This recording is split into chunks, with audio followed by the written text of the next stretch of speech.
뉴욕 브루클린에서 이 정육점을 운영하는 윌리엄 리바인이라고 하는 사람이 있었습니다.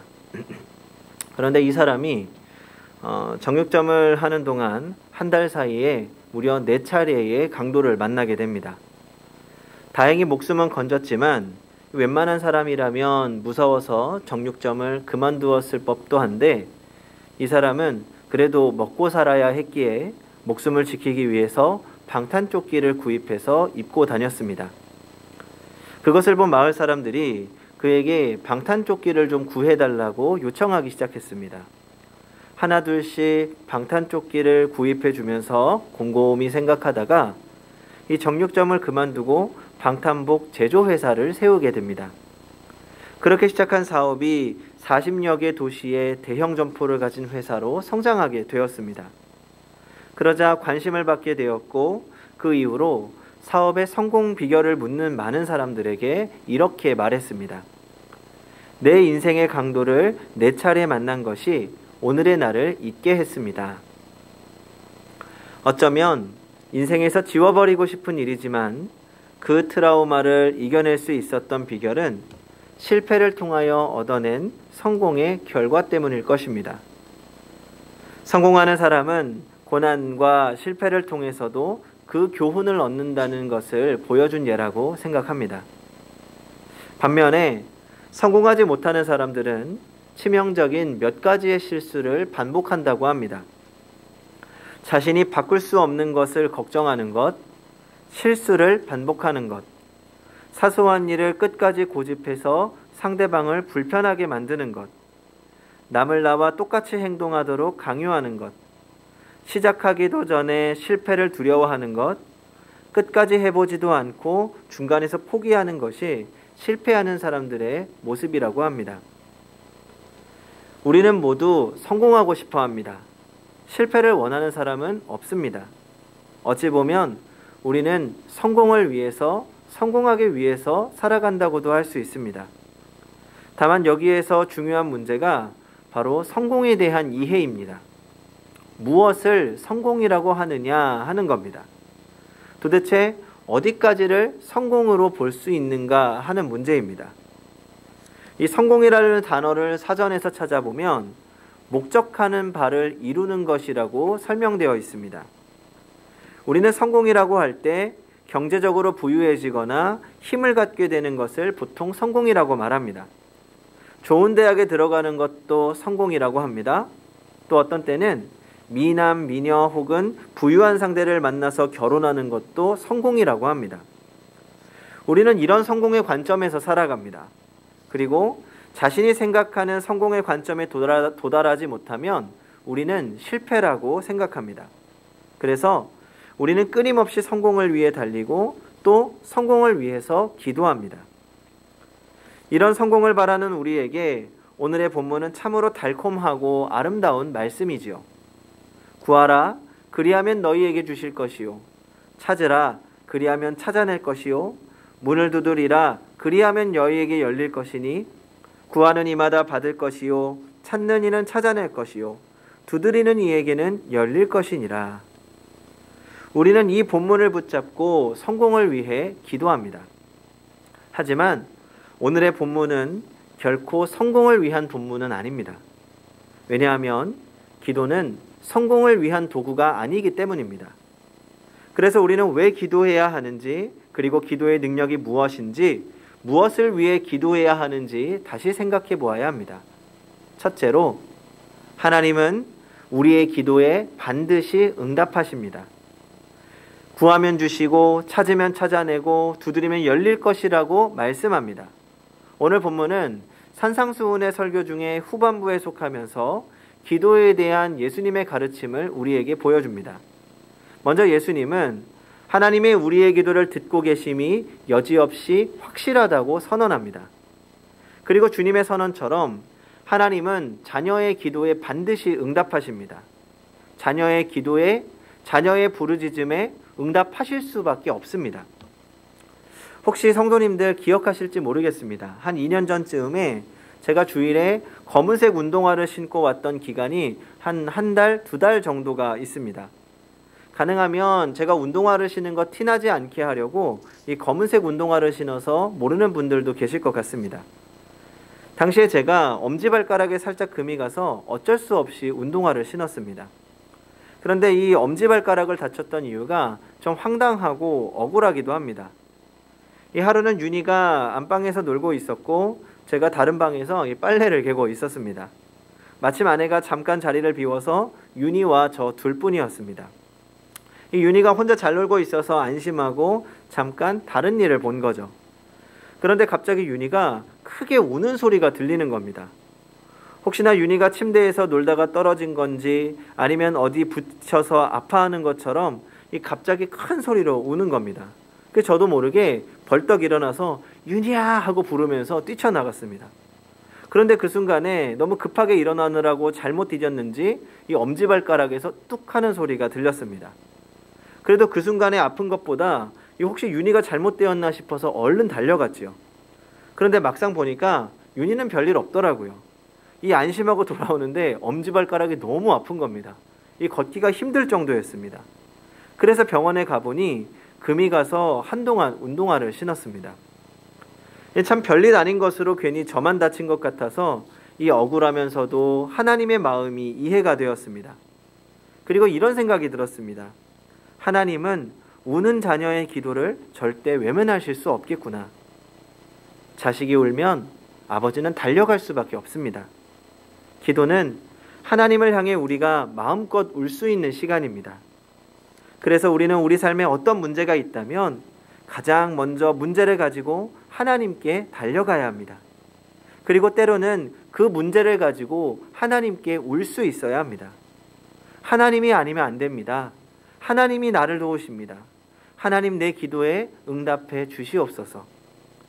그렇게 간절히 기도해야 합니다. 그러면 하나님은 우리의 기도에 반드시 응답하십니다. 단, 그 응답이 우리의 생각과는 좀 다를 수 있습니다. 우리가 성공을 위해 기도하지만 하나님이 바라보시는 우리의 성공이 우리의 생각과 다를 수 있기 때문입니다. 우리는 우리가 원하는 것을 위해 기도하지만 하나님이 보실 때 우리에게 필요한 것이 우리가 원하는 것과 다를 수 있습니다. 내가 원하는 것, 나에게 필요한 것이 다를 수 있습니다. C.S. 루이스는 20세기 최고의 기독교 변증가로 꼽히는 사람입니다. 이 루이스는 1898년에 북아일랜드의 독실한 개신교 가정에서 태어났습니다. 그는 9살 때 형 원희와 함께 교회를 더 이상 나가지 않기 시작했지만 33세쯤 되어서 역시 형과 함께 다시 신앙으로 돌아와서 남은 생애를 탁월한 기독교 변증가로 보냈습니다. 24년 동안 이 형제가 교회를 떠나게 만들었던 것은 다름이 아니라 기도에 대한 회의였습니다. 그들의 어머니 프로라 루이스는 아름답고 재능이 넘치며 독실한 신앙인이었습니다. 그런데 어머니의 암투병이 시작되자 9살이었던 루이스와 형은 무엇이든지 구하는 대로 응답하신다. 그 하나님께 엄마를 살려달라고 간절하게 기도했습니다. 눈물 어린 기도에도 불구하고 그녀는 세상을 떠나고 말았습니다. 루이스 형제는 슬픔과 낙심에 빠졌고 기도에 대한 약속은 진실이 아니고 하나님의 존재도 믿기 어렵다고 결론을 내렸습니다. 그리고 20년 동안을 무신론자로 살아갑니다.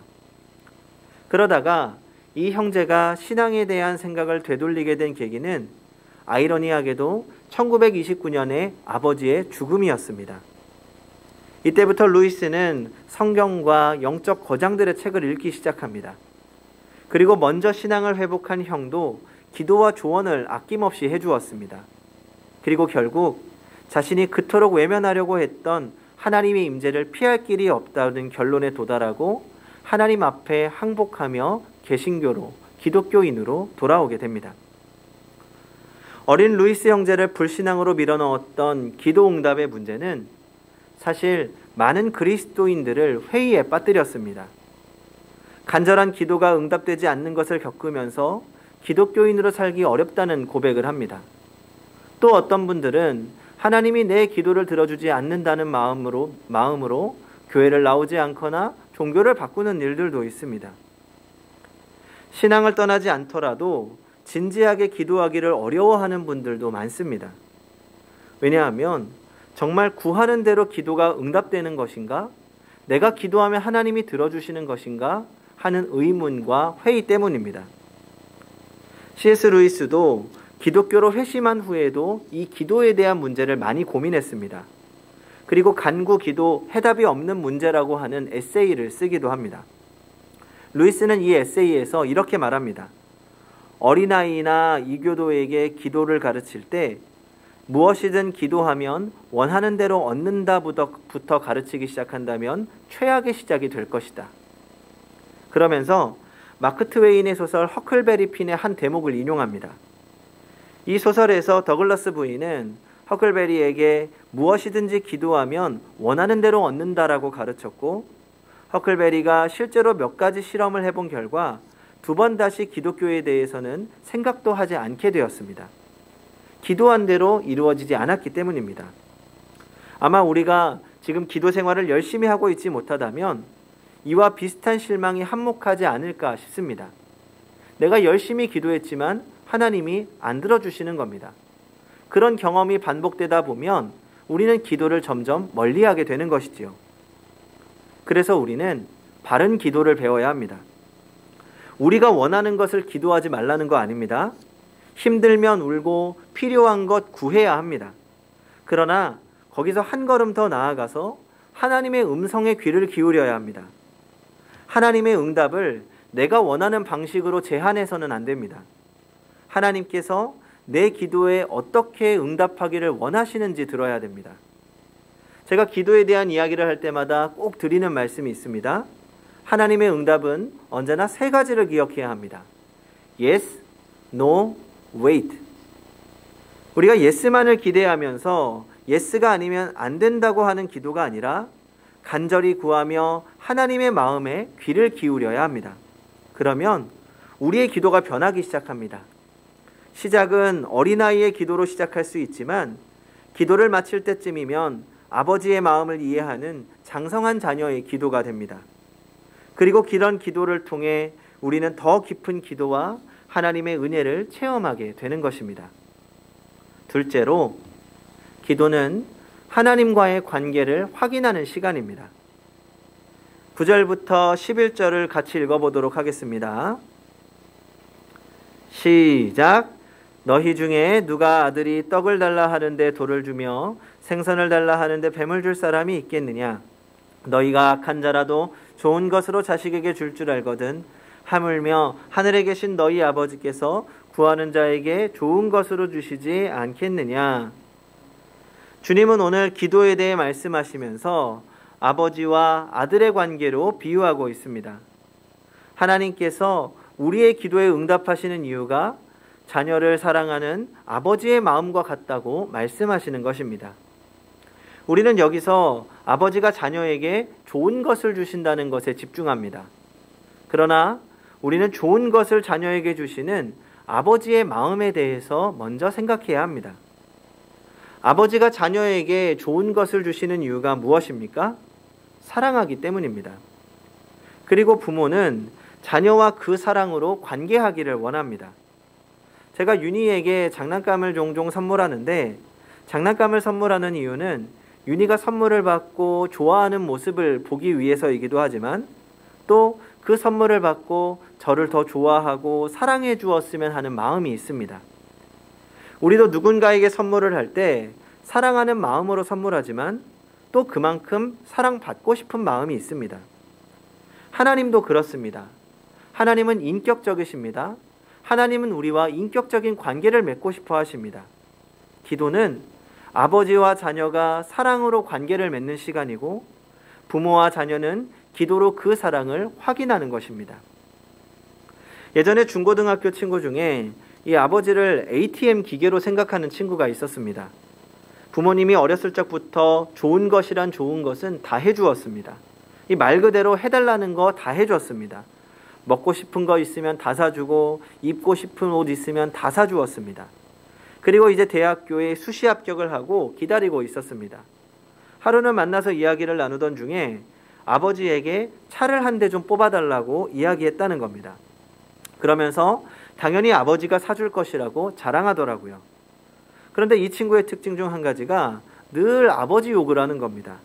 내가 돈만 벌어봐라. 이놈의 집구석 다시는 안 들어간다. 왜 그런가 하니까 아빠가 싫다는 겁니다. 어려서부터 좋은 대학에 들어가라고 그렇게 닥달했는데 그게 너무 싫었다는 거죠. 이제 아버지 소원 들어드렸으니 자식으로서 도리는 다 했다는 겁니다. 그래서 제가 그렇게 아버지가 싫으면 차라리 집을 나가든지, 그리고 아빠가 싫다고 하면서 왜 필요한 건 다 아빠한테 달라고 하는 거야? 라고 했더니 그냥 아빠는 그냥 ATM 기계라는 겁니다. 그래도 곁에 있어서 뽑아낼 수 있는 건 다 뽑아내야 한다고 하더라고요. 뭐 철없을적의 이야기라고 생각합니다. 하지만 마음껏 있는 힘껏 다의 사랑을 해주었던 자녀가 그렇게 생각한다는 것을 아버지가 안다면 그 상처는 어떨까요? 그런데 우리도 그저 하나님이 내 소원을 들어주는 요술램프로 여기고 있는 것은 아닌지 돌아보아야 합니다. 하나님은 우리와 더 깊은 사랑의 관계를 만들어가기 원하십니다. 그리고 기도를 통해 하나님의 사랑을 확인하고 또 하나님을 향한 우리의 사랑을 돌려드려야 합니다.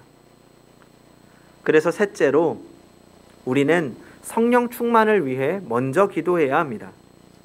오늘 본문과 병행구절인 누가복음 11장을 보면 너희가 악할지라도 좋은 것을 자식에게 줄 알거든 하물며 너희 하늘 아버지께서 구하는 자에게 성령을 주시지 않겠느냐 하시니라 라고 합니다. 이 똑같은 병행구절에서 마태복음은 좋은 것이라는 단어를 쓴 곳에 누가복음은 성령이라고 쓰고 있습니다. 이 말씀은 우리에게 가장 좋은 것, 가장 필요한 것이 성령 충만임을 강조합니다. 하나님은 우리에게 가장 좋은 성령 충만을 늘 주시기를 원합니다. 왜냐하면 성령 충만한 상태가 하나님과 가장 가까운 시간이며 성령 충만한 상태야말로 우리가 이 세상의 모든 문제를 이겨낼 수 있는 시작이 되기 때문입니다. 그래서 우리는 모든 것에 앞서 가장 먼저 성령 충만을 구해야 합니다. 성령은 우리를 도와 하나님으로 더 가까이 가도록 도우십니다. 성령은 우리가 예수 그리스도를 더 닮아갈 수 있도록 도우십니다. 성령은 우리의 기도를 성숙하게 하십니다. 성령은 문제를 하나님의 관점에서 바라보게 하고 문제를 극복해 나갈 수 있는 은혜를 허락하십니다. 그리고 성령은 하나님의 응답을 이해하고 받아들일 수 있는 믿음을 주십니다. 그래서 우리는 그 어느 소원을 하나님께 아뢰는 것보다 성령 충만을 위해 가장 먼저 기도해야 합니다. 그래서 지금 우리의 기도가 어떤 내용을 차지하고 있는지 스스로 점검해 볼 필요가 있습니다. 구하는 기도에서 듣는 기도로, 성령 충만함을 먼저 구하는 기도로 성숙해져야 합니다. 그리고 그렇게 성숙한 사람의 기도는 하나님의 마음을 감동하게 하고 하나님은 더 큰 은혜로 우리에게 응답하시는 하나님이십니다. 전 누구보다 기도의 능력을 믿는 사람입니다. 우연이라고 하기에는 제 삶 가운데 하나님께서 들어주신 그 섬세한 응답들을 하나하나 셀 수 없을 정도입니다. 그래서 우리 성도님들께도 저는 늘 기도의 능력을 담대하게 선포할 수 있습니다. 특히 제게 있어 제 삶에 가장 신기한 것 중 하나는 하나님께서 제가 먹고 싶은 것을 위해 기도하면 바로바로 먹여주시는 것 같습니다. 한 번은 제가 초밥이 너무나도 먹고 싶었는데 이 초밥의 가격이 만만치 않습니다. 그래서 그날은 하나님께 좀 투정을 부렸습니다. 하나님, 저 초밥 먹고 싶어요. 하나님, 저 초밥 먹고 싶어요. 그냥 평소에 하나님께 하듯이 땡깡을 좀 부렸습니다. 제가 땡깡 잘 부리는데 특별히 기도하는 시간이 아니어도 하나님하고 기도하듯이 대화하듯이 하나님 저 이게 좀 힘들어요. 하나님 도와주세요. 뭐 그렇게 감사하기도 합니다. 그렇게 그날도 초밥 먹고 싶다고 하나님께 땡깡을 부리고 있는데 갑자기 당시에 섬기고 있던 교회 부장 선생님께서 전화를 저에게 주시는 겁니다. 이 저녁에 시간 좀 되시느냐고 물으시더라고요. 그러면서 식사를 좀 같이 하고 싶은데 이 초밥 괜찮냐고 물으시는 겁니다. 속으로 얼씨구나 했습니다. 그리고 부장님과 함께 맛있는 초밥 실컷 먹었습니다. 놀랍지 않으십니까? 저는 기도 응답이라고 생각합니다. 제가 땡깡 부렸더니 하나님께서 부장님 마음 움직이셔서 저에게 먹여주셨다고 생각합니다. 그래서 맛있게 먹으면서 역시 하나님 날 참 많이 사랑하셔 그랬던 기억이 있습니다. 하지만 시간이 좀 더 지나서 생각해 보니까 만약 하나님께서 초밥을 주시지 않았더라면, 초밥이 아니라 김밥을 주셨더라면 나는 어떻게 생각했을까 하는 생각이 드는 겁니다. 그래서 앞으로는 이렇게 기도해야겠다는 생각이 들었습니다. 하나님, 저 고기 먹고 싶어요. 고기 사주세요. 그런데 혹시 다른 거 주셔도 더 맛있게 먹을 수 있고 만족할 수 있는 식욕과 은혜를 주세요. 무엇이든지 가장 좋은 것으로 주실 줄 믿어요, 아버지. 아직 이렇게 기도해 본 적은 없습니다. 하지만 하나님께서 원하시는 기도가 이런 기도가 아닐까 생각합니다.